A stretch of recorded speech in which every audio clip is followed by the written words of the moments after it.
नमस्कार, आर्या न्यूज देख रहे हैं आप। मैं हूं आपके साथ पल्लवी सिंह। उत्तर प्रदेश की बड़ी खबरों की ओर करेंगे। शुरुआत करते हैं मथुरा से, जहां आपको बता दें कि सोशल मीडिया के माध्यम से बसपा सुप्रीमो मायावती पर अश्लील टिप्पणी करने पर पार्टी के कार्यकर्ताओं ने वरिष्ठ पुलिस अधीक्षक अभिषेक यादव को पत्र सौंपकर कार्रवाई की मांग की है। आपको ये भी बता दें कि बहुजन समाज पार्टी की राष्ट्रीय अध्यक्ष और उत्तर प्रदेश की पूर्व मुख्यमंत्री रही मायावती के प्रति फेसबुक पर राघव भारद्वाज और विश्वनाथ गौतम, मेघश्याम गौतम, केपी पाठक और अन्य 4 लोगों के द्वारा जातीय विद्रोह और धार्मिक और सामाजिक भावनाएं भड़काने के उद्देश्य से अभद्र और अश्लील टिप्पणी की गई है।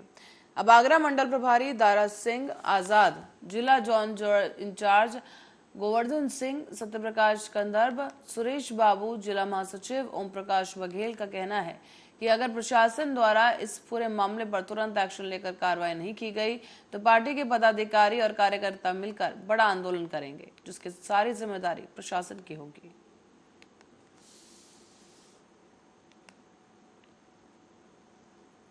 और अब खबर फतेहपुर से है, जहां पराली जलाने को लेकर सरकार की सख्ती का असर अब जिले में भी होता दिख रहा है। कोई भी किसान अपने खेतों में पराली नहीं जला पाएगा। फतेहपुर के खागा कोतवाली के ईस्ट गांव में मजरे सोहनपुर गांव का मामला है, जहां पराली जलाने की सूचना पर मौके पर पहुंची पुलिस टीम के साथ इन लोगों ने हाथापाई शुरू कर दी है। पुलिस टीम के साथ हाथापाई का वीडियो सोशल मीडिया पर वायरल हो रहा है, जिसमें देखा जा सकता है कि किस तरीके से पराली जलाने के बाद मौके पर पहुंची पुलिस टीम के साथ ये 2 युवक हाथापाई पर उतर आए हैं। इस वीडियो को आपको दिखाते चले। वीडियो में देखा जा रहा है कि पुलिस ने दोनों युवकों से पूछताछ करने की कोशिश की तो ये दोनों ही युवक भड़क उठे। पहले तो पुलिस के साथ हाथापाई की गई, जमकर गाली गलौज की गई और फिर हाथापाई का ये वीडियो वायरल होने के बाद अब पुलिस इस पूरे मामले की कार्रवाई में जुट गई है। अरे तो आप भी तो कहा कुछ कहे तो बंद कर दो। जब माना है तो माना है। चल खेत में चला, गाड़ी चला, गाड़ी ले गाड़ी यार खा रही यार बात कर।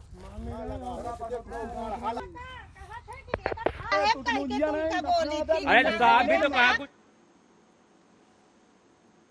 और कानपुर देहात में स्वाट टीम और कोतवाली पुलिस को बड़ी कामयाबी मिली है। वाहन चोर गैंग के सरगना समेत 5 सदस्यों को गिरफ्तार कर लिया गया है। जिले में लगातार वाहन चोरी की घटनाओं के चलते पुलिस लगातार इन गिरोह की गिरफ्तारी कर रही है। पकड़े गए गिरोह के सदस्य जनपद कानपुर देहात समेत कई अन्य जिलों से वाहन चोरी की घटनाओं को अंजाम दे रहे थे। पकड़े आरोपियों के पास से 13 बाइकें, 2 तमंचे, कारतूस और कई चाबियों का गुच्छा बरामद किया गया है। पकड़े गए आरोपियों की निशानदेही पर गैंग के अन्य सदस्यों की गिरफ्तारी के लिए पुलिस काम कर रही है। कोतवाली अकबरपुर क्षेत्र का यह पूरा मामला है, जहां पुलिस को इन अपराधियों को पकड़ने में सफलता मिली। लगाए जाने और अपराधियों की गिरफ्तारी के लिए चलाए जा रहे अभियान और चेकिंग के क्रम में थाना अकबरपुर पुलिस और स्वाट टीम द्वारा अच्छी सफलता हासिल की गई है।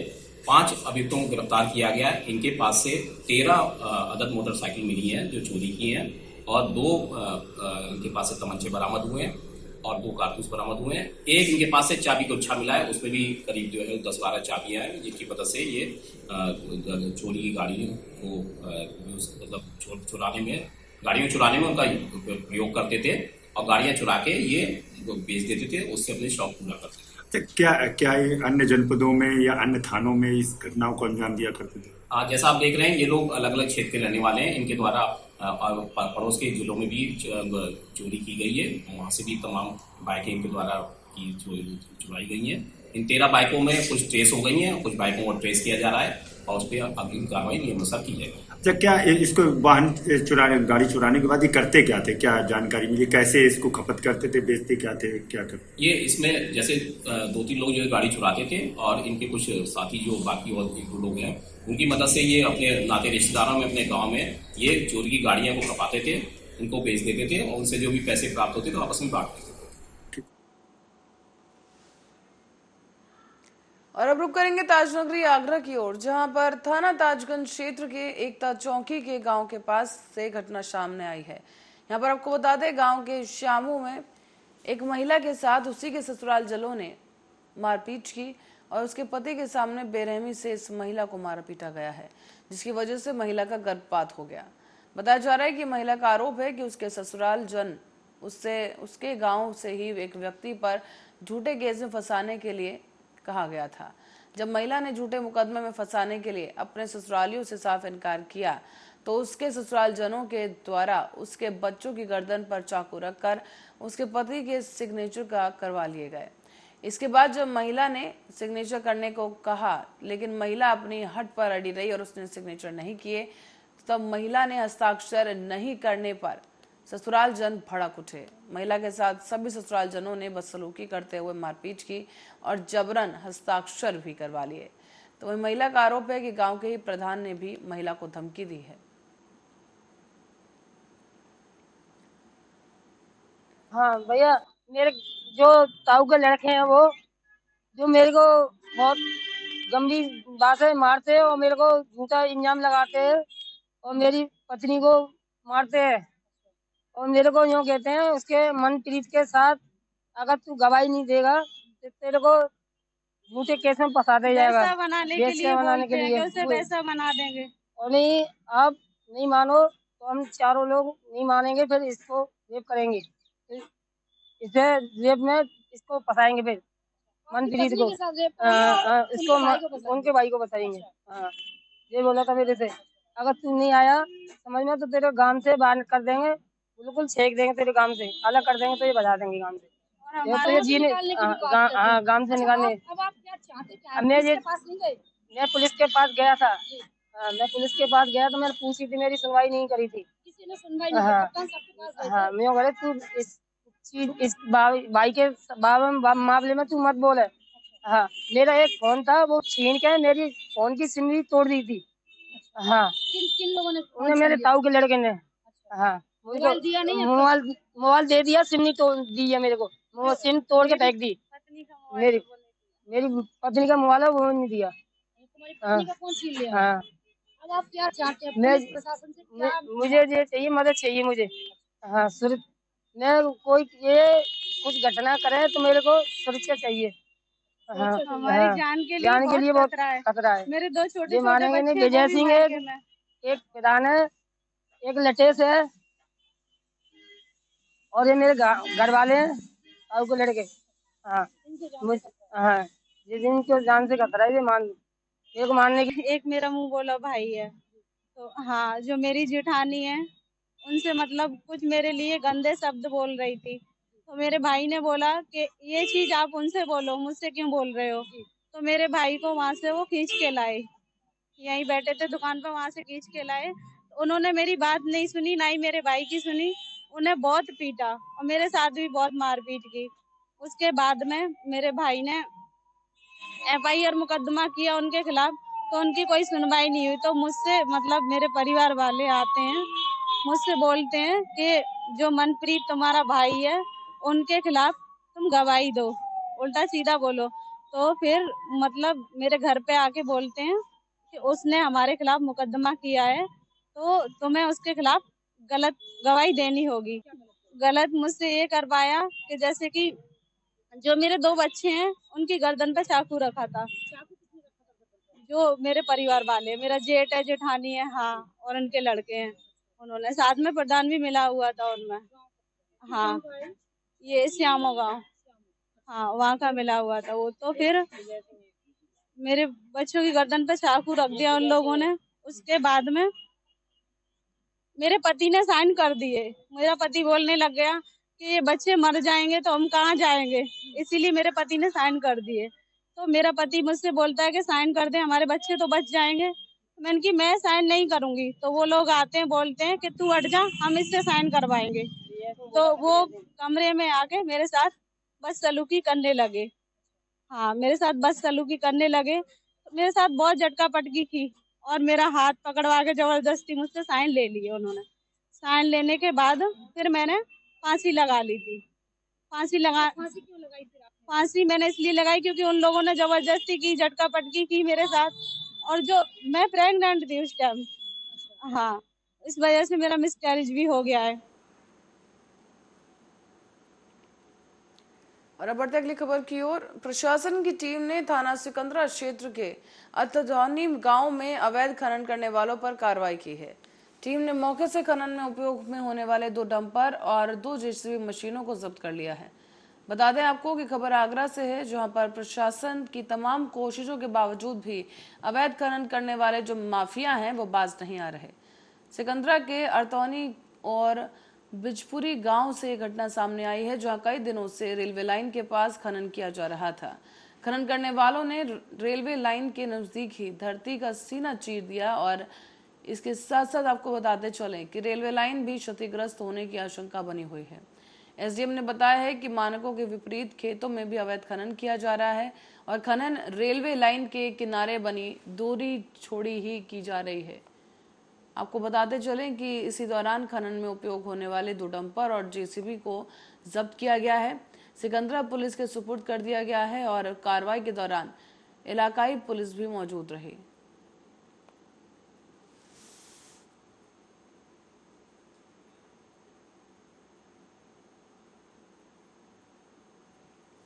और खबर अब रायबरेली से है, जहां पर गुरबख्शगंज थाना क्षेत्र के अंतर्गत संताव गांव के पास अनियंत्रित तेज रफ्तार एक ट्रक ने बुजुर्ग को टक्कर मार दी है। इस दुर्घटना में बुजुर्ग की मौके पर ही मौत हो गई, जबकि मृतक हीरा लाल, उनकी उम्र 60 साल बताई जा रही है। जांच में सामने आया कि ये शख्स अपने घर से दूध लेने के लिए निकला था और घर वापस जा रहा था। तेज रफ्तार ट्रक ने इसी दौरान इस शख्स को रौंद दिया है, जिससे हीरा लाल की मौके पर ही मौत हो गई। स्थानीय लोगों की सूचना पर पहुंची पुलिस ने नाकाबंदी करके घटना से करीब 3 किलोमीटर दूर आरोपी को पकड़ लिया है। बुजुर्ग के शव को भी पोस्टमार्टम के लिए भेजा जा चुका है।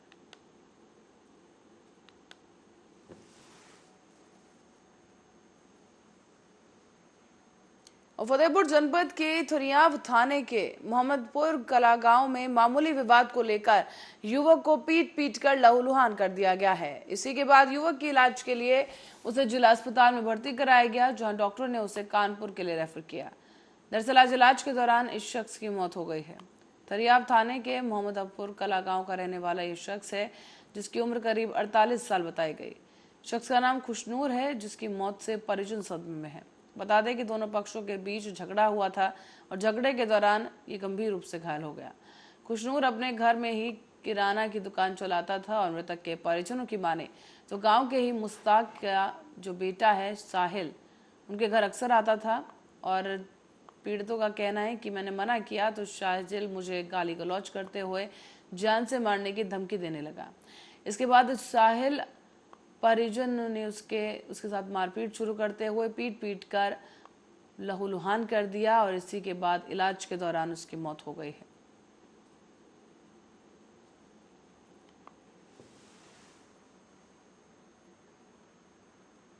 और गुजरात के मोरबी में हुए हादसे का संज्ञान लेते हुए उत्तर प्रदेश सरकार ने प्रदेश के सभी पुलों को जांचने के निर्देश जारी कर दिए। जैसे जो इमारतें हैं जो जर्जर हालत में हैं, उन सभी का आकलन किया जा रहा है और किसी की भी जान ले सकती हैं इस तरह की इमारतें। और कहा जा रहा है कि चाहे वो पुल हो या बिल्डिंग हो, उसके रखरखाव और मौजूदा स्थिति को देखकर आगे की कार्रवाई की जाएगी। रायबरेली के विकास भवन की कुछ तस्वीरें भी ऐसे सामने आ रही हैं जो बयां कर रही हैं कि नाम विकास भवन है, लेकिन यहाँ पूरी तरीके से विकास नहीं हुआ है। जिले की विकास योजना को संचालित यहाँ से किया जाता है, लेकिन विकास भवन खुद ही विकास की बात जो कर रहा है, विकास भवन की बिल्डिंग का प्लास्टर गिर चुका है, सरिया दिखाई पड़ रहा है, यानी कि साफ तौर पर यहाँ कोई विकास नहीं हुआ है। क्या कुछ पूरा मामला है वो आपको समझाते हैं। के मोरबी में एक पुल टूटा और उसको संज्ञान लेते हुए उत्तर प्रदेश सरकार ने सभी पुलों के जांच के आदेश दिए। पुल चाहे जर्जर हो, चाहे बिल्डिंग जर्जर हो, गिरेगी तो जान जरूर जाएगी।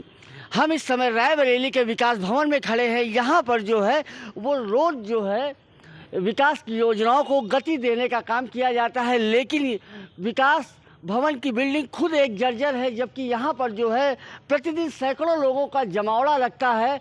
और ये आप देख सकते हैं यहाँ पर किस तरह से प्लास्टर टूट चुका है, सरिया एक एक दिख रही है। जिस दिन भी ये छज्जा गिरेगा उस दिन कोई ना कोई निश्चित अपनी जान गंवाएगा। उसके बाद जो है ये रायबरेली का जिला प्रशासन जागेगा और इसके मरम्मत के आदेश देगा। हकीकत यही है कि विकास की योजनाओं को पूरे जिले तक पहुंचाने का दावा करने वाला विकास भवन आज खुद विकास की बाट जो रहा है। देखना है कि जिला प्रशासन इसको कब संज्ञान लेता है और उचित कार्रवाई करता है, नहीं तो आज नहीं तो कल ये निश्चित एक बड़े हादसे के रूप में इंतजार कर रहा है। कैमरामैन विपिन के साथ ओम शंकर शुक्ला, आर्या न्यूज, रायबरेली। और अब खबर है मध्य प्रदेश से, जहां गृह मंत्री नरोत्तम मिश्रा ने एक प्रेस कॉन्फ्रेंस की है। उन्होंने कहा कि केंद्रीय गृह मंत्री अमित शाह के राज्यों के गृह मंत्रियों को दी गई 2 दिवसीय चिंतन शिविर में जो सुझाव हैं उन्हें जमीनी स्तर पर उतारने के लिए मंत्रालय में अधिकारियों के साथ बैठक की जाएगी। साथ ही साथ कांग्रेस की भारत जोड़ो यात्रा पर भी नरोत्तम मिश्रा ने कटाक्ष कर दिए हैं। अपने प्रेस कॉन्फ्रेंस में उन्होंने और क्या कुछ कहा वो भी आपको सुनवाते हैं। आज कोरोना के संपूर्ण प्रदेश में 10 नए प्रकरण आए हैं, जबकि 9 लोग ठीक होकर अपने घरों और गंतव्य की ओर गए। आज जो सैंपल कलेक्शन हुआ वो 3304 सैंपल कलेक्शन हुआ है। संक्रमण दर वर्तमान में हमारी 0.30 है, जबकि रिकवरी की दर हमारी 98.7 बनी हुई है। पिछले 24 घंटे में कोई भी व्यक्ति संक्रमित नहीं हुआ है। पुलिस का जवान जो वैक्सीनेशन हुए हैं प्रदेश में 1335 लोगों का वैक्सीनेशन हुआ है। अभी तक जो कुल वैक्सीनेशन हुआ है वो 13,33,11,451 लोगों का वैक्सीनेशन हुआ है। माननीय प्रधानमंत्री जी और माननीय गृह मंत्री जी के द्वारा जो गृह मंत्री जी के द्वारा बैठक बुलाई गई थी राज्यों के गृह मंत्रियों की, उन सभी विषयों पर आज नीचे उतारने की दृष्टि से विषयों को मंत्रालय में बैठक करूंगा। मादक पदार्थों की रोकथाम, ड्रग्स की, नशीले पदार्थों की, टूरिस्ट जो पुलिस के बारे में है वो विषय है, वन नेशन वन यूनिफॉर्म जो माननीय प्रधानमंत्री जी के उद्बोधन में आया था, और बहुमंजिला पुलिस आवास थानों के ऊपर वाला जो माननीय प्रधानमंत्री जी ने कहा था। ऐसे अन्य विषयों के साथ में बैठक हो। अब ये खतरनाक है विषय। समझदार विधायक हैं बाबू सिंह जी, दुर्भाग्य से या संयोग से बिना विभाग को सूचना दिए चढ़े और लाइन चालू हो गई होती तो हम सब के लिए पीड़ादायी प्रसंग होता। बाबू सिंह जी समेत बाकी के लोगों से भी प्रार्थना है कि ऐसा कोई स्टैंड अगर करना है तो जानकारी तो देना चाहिए प्रशासन को। विषय आप उठाएं, उसकी गंभीरता क्या है, उसमें खतरा क्या है, ये सब विषय सोच के हो सकते हैं, और इसलिए मैं निवेदन करूंगा कि ऐसा नहीं करना चाहिए। वो पूरी यात्रा फिटनेस यात्रा में तब्दील हो गई है उनकी। कभी पुशअप लगाते हुए दिखे, कभी दौड़ लगाते हुए दिखे, कभी बस पर चढ़ते हुए दिखे, कभी स्प्रिंट लगाते नजर आ रहे हैं। अब क्या उनकी इस यात्रा में योग्यता या माप क्या है? मुझे तो लग रहा है जैसे खेलों की बजाय राजनीति में उनको जबरदस्ती कोई ले जा रहा है। अच्छी फिटनेस हो गई है, बधाई उन्हें। देखिए, ऐसी यात्राएं वो कई बार निकाल चुके। अभी पहले ही जनजाति वाला जो विषय था उस पर वो यात्राएं निकाल रहे थे, फिर बाल यात्रा निकाल रहे थे, बाकी भी यात्राएं। आप तो एक आंदोलन बता दो जो कभी इनने जनहित के मुद्दों को किया। क्या ये यात्रा वो किसी जन समस्या पर नहीं निकाल सकते थे? एक परिवार की इमेज बिल्डिंग में कांग्रेस का अधिकांश समय खत्म हो रहा है। जन समस्याओं से कांग्रेस का कोई सरोकार नहीं। कभी बिजली की बात, खाद की बात, बीज की बात करते ही नहीं मिलेंगे, किसानों की बात। अब ये यात्राएं भी निकल रही हैं तो उनकी इमेज बिल्डिंग के लिए निकल रही हैं कि राहुल जी की यात्रा आ रही है। पूरा फोकस देश भर की कांग्रेस का इसी पे है, और उधर पूरे देश में सूपड़ा साफ हुआ जा रहा है। जब हिमाचल और गुजरात के परिणाम आए तब जरूर इस यात्रा की आप चर्चा करना। मैंने सभी को आप निवेदन किया है। आज एक जो अक्षय कुमार जी ने फिल्म बनाई है, वैज्ञानिक रूप से भी, धार्मिक रूप से भी, तथ्यों को लेकर भी, जो उस समय की तात्कालीन सरकारें थीं जिनने राम सेतु के बारे में सुप्रीम कोर्ट में हलफनामा दिया था, जिनने राम को और राम सेतु को काल्पनिक बताया था। ये काल्पनिक विषयों के बारे में विस्तार से उसके अंदर बताया गया है, और इसलिए मैंने आप सबसे प्रार्थना की है मीडिया जगत से कि एक बार आप आएंगे तो आपके माध्यम से विषय नीचे उतरेगा और लोगों का भ्रम भी दूर होगा और लोगों का ज्ञानवर्धन भी होगा। और इसी के साथ ही बुलेटिन में फिलहाल के लिए इतना ही। बने रहे हमारे साथ, देखते रहे आरा न्यूज़।